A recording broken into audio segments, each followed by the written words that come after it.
प्रभु को प्रार्थना।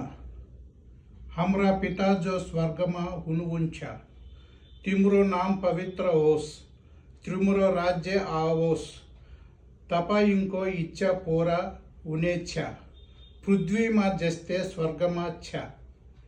आज को दिन हामीलाई हाम्रो दैनिक रोटी दिनुहोस् र हाम्रो ऋण माफ गर्नुहोस् जसरी हामी हाम्रा ऋणहरूलाई क्षमा गर्छु र हाम्रा ऋणहरूलाई क्षमा गर्नुहोस् र हामीलाई प्रलोभनमा नलगोस् तर हामीलाई दुष्टबाट बचाउनुहोस् किनभने राज्य शक्ति र महिमा सदा सर्वदा तिम्रो हो।